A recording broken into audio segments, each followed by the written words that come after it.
Combustion या इसी को कहते हैं हम लोग हीट ऑफ कंबशन। कंबशन किसको कहते हैं? कंबशन किसी चीज का बर्निंग को कहते हैं हम लोग। Burning of any substance in presence of oxygen, है ना, उसको क्या कहते हैं हम लोग? यही कहते हैं। तो अब अगर इसको हम लोग देखें कि ये है क्या, तो जैसे पिछला एक एग्जांपल हम लोग यूज किया था, वही सेम एग्जांपल फिर से यूज करने वाले। कार्बन है सॉलिड के फॉर्म में और O2 हम लोग गैस में ले रहे हैं। इस बार ये हमको बैलेंसिंग नहीं देखना है, O2 किस फॉर्म में होना चाहिए? एक्सेस। तो ये किस में कन्वर्ट होगा? CO2 गैस में। और मान लीजिए कि इस बार इंथैल्पी ऑफ रिएक्शन अगेन जो है -93.4 किलो क्या है? कैलोरी। तो इस केस में कंबशन किसका हो रहा है? कार्बन का। तो जो यहां पर हम लोग कहेंगे इंथैल्पी ऑफ कंबशन ऑफ क्या हो जाएगा? Carbon solid. वो कितना हो जाएगा? -93.4 किलो कैलोरी पर मोल। तो यहाँ पे डेफिनेशन में हम लोग क्या देखते हैं कि अब जो फोकस करने वाले किसके लिए करने वाले हैं? प्रोडक्ट की रिएक्टेंट। रिएक्टेंट पिछली बार किसके लिए कर रहे थे? प्रोडक्ट। तो अगर इसको डिफाइन करें कि एंथैल्पी ऑफ कंबशन क्या होता है, तो लिखना इसका डेफिनेशन कि the amount of energy releases, the amount of energy releases, the amount of energy releases, releases का मतलब क्या हो गया? पिछली बार एब्जॉर्ब लिखाए थे, एब्जॉर्ब और रिलीजेस, इस बार सिर्फ रिलीजेस लिखवा रहे हैं। इसका मतलब कि सिर्फ एक्सोथर्मिक होगा। The amount of energy releases, amount of energy releases while the amount of energy releases while the combustion of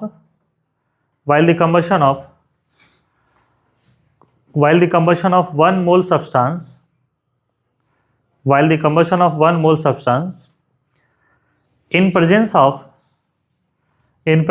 oxygen, in presence of oxygen is called, in presence of oxygen is called enthalpy of, is called enthalpy of combustion। Combustion में हमको reactant देखना है। Reactant कितना होना चाहिए? तो 1 मोल होना चाहिए।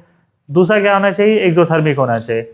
रिएक्टेंट का एलिमेंटल फॉर्म में होना जरूरी नहीं है इस बार, समझे इसको, कि एलिमेंटल वो जिस फॉर्म में है तो उसी को हम लोग कहते हैं यहाँ पर कंबशन।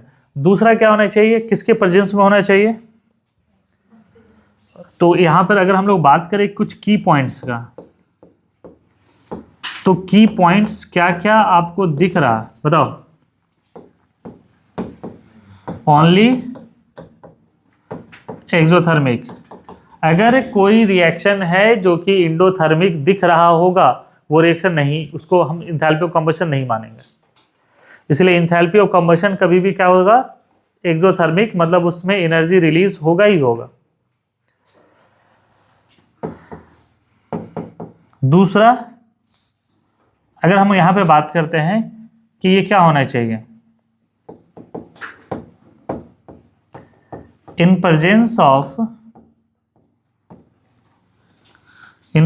ऑफ एयर या O2 ओनली, है ना, कहीं कहीं पे एयर भी रहता है, ठीक है। एयर में तो ऑक्सीजन सपोर्ट करेगा, तो ये कभी भी किसके प्रेजेंस में होना चाहिए? ऑक्सीजन के। बिना ऑक्सीजन का अगर कोई रिएक्शन हो रहा है, एक्सोथर्मिक है, पर मोल हो रहा है, बट उसको एंथैल्पी ऑफ कंबशन नहीं मानेंगे। एंथैल्पी ऑफ कंबशन तभी होगा जब वो क्या करेगा बताओ? ऑक्सीजन के प्रेजेंस में उसको जलाते हैं, समझे इसको। Third one,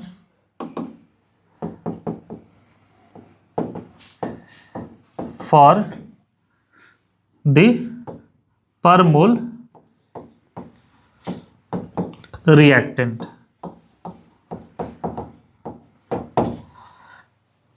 enthalpy of combustion जो होगा वो पर मोल रिएक्टेंट के लिए लेकर के चलेंगे कि 1 मोल रिएक्टेंट में कितना कंबशन हो रहा है।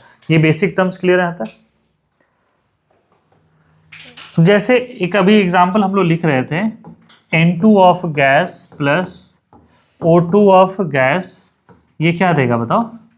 2NO of gas. किसी को एंथैल्पी याद है तो बताओ? 54 किलो जूल, यही आया था।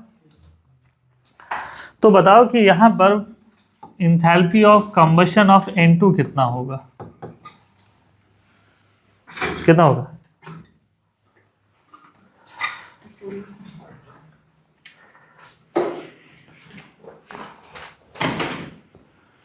कितना होगा? इस फिर बताओ, खड़ा हो जाओ, तुम भी कान पकड़ो। हमने क्या बताया, ये रिएक्शन जो है उसको क्या होना होगा? क्या होना होगा? एक्सोथर्मिक। क्या ये रिएक्शन एक्सोथर्मिक है? तो इसके लिए वैलिड होगा या नहीं होगा? समझे? बैठो। इसमें एक पॉइंट और ऐड कर सकते हो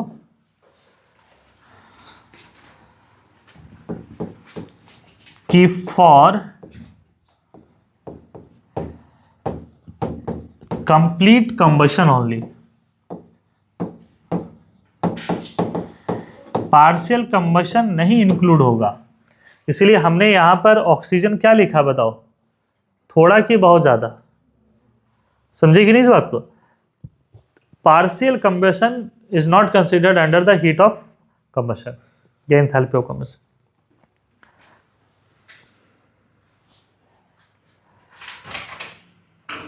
ये चारों पॉइंट्स लिख लिए?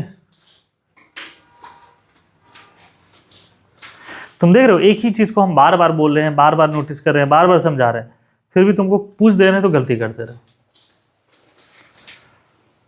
इसीलिए क्योंकि तुम उसको सीरियसली सुन ही नहीं रहे हो, सीरियसली ले नहीं रहे हो कि हम पूछना क्या चाह रहे हैं। और ठीक है, यहाँ एरर कर रहे हो, लेकिन तुमको याद रहेगा कि सर कान पकड़वाए थे, तो तुम एग्जाम में गलती नहीं करोगे। समझे बात को? इस टॉपिक से आगे बढ़े हम लोग। तो ये एंथैल्पी ऑफ कंबशन है, तो यहां इसके लिए वैलिड नहीं होगा। Carbon solid plus half O2 gas, यहां से CO गैस बन रहा है, ठीक है। और एंथैल्पी ऑफ रिएक्शन मान लीजिए कि -55.2 किलो जूल है, किलो कैलोरी है, किलो कैलोरी है। तो बताओ कि enthalpy of combustion of carbon कितना होगा? बताओ प्रत्येश, तुम बताओ enthalpy of combustion of carbon कितना होगा? तो O2 कम है ना, तो सही है बेटो, एकदम सही कह रहा है कि सर इसमें ये रिएक्शन ठीक है। अगर हम इसमें कहते हैं कि enthalpy of formation of CO, ये भी सही है सर, -55.2 किलो कैलोरी पर क्या हो जाएगा मोल, यहाँ तक सही है। लेकिन सर अगर आप कहते हैं enthalpy of combustion of CO, तो इस रिएक्शन में वैलिड नहीं है। क्यों नहीं है सर? क्योंकि ये कंप्लीट कंबशन नहीं है। ये कैसा कंबशन है? This one is partial combustion. क्योंकि कंप्लीट कंबशन करेंगे तो ये पूरा किस में कन्वर्ट हो जाएगा? CO2 में, और ज़्यादा से ज़्यादा एनर्जी रिलीज करेगा। अब देखो कि एक चीज़ देखना कि जब कार वगैरह नए खरीदते हैं हम लोग, तो उस समय जो धुआं निकलता है वो कौन सा धुआं निकलता है? बेसिकली वाइट स्मोक निकलता है, साइलेंसर से कैसा मिलता है। लेकिन तुम देखोगे पुराना ट्रक वगैरह, ऑटो वगैरह से किस तरह के धुआं निकलता है? ब्लैक। तो black is basically carbon monoxide. तो कार्बन मोनोऑक्साइड में इनकम्प्लीट कंबशन होता है। देखना कि जब इंजन से ब्लैक स्मोक निकलता है तो गाड़ी का माइलेज कम हो जाता है। नई गाड़ी ज़्यादा अच्छा माइलेज देता है। गाड़ी जैसे जैसे पुराना होता है माइलेज क्या करता है? कम करता है। तो माइलेज कम देने का मतलब क्या हो गया बताओ? कि कंप्लीट कंबशन नहीं हो रहा होगा। और कंप्लीट कंबशन नहीं होगा तो पूरा एनर्जी तो नहीं निकलेगा।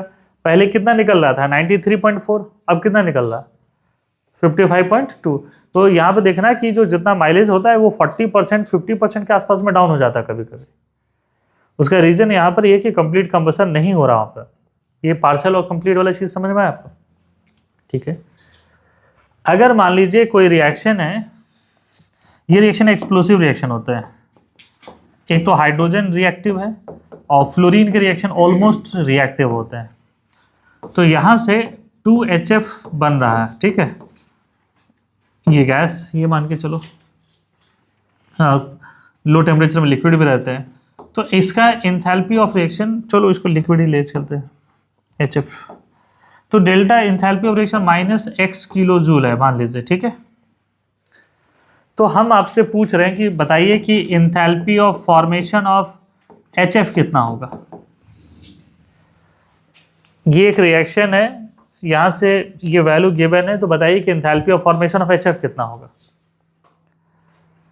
Enthalpy of formation of HF कितना होगा? अरे बहुत इजी चीज पूछ रहे हैं। Enthalpy of formation of HF बताइए कितना होगा? क्या हो जाएगा? -x/2 किलो जूल पर मोल। एकदम सही आंसर है। Enthalpy of combustion of H2 कितना हो जाएगा? इसकी वैल्यू कितना होगा? एकदम सही चीज एकदम आया है कि सर यहां पर नहीं बता पाएंगे हम लोग, क्योंकि O2 नहीं है सर। रिएक्शन होगा, एक्सोथर्मिक होगा, पर मोल है, एवरीथिंग सब कुछ है, लेकिन ये ऑक्सीजन के प्रेजेंस में नहीं है। ऑक्सीजन के प्रेजेंस में जलाएंगे तभी उसको कहेंगे कंबशन। तो कंबशन वाली चीजें क्लियर है?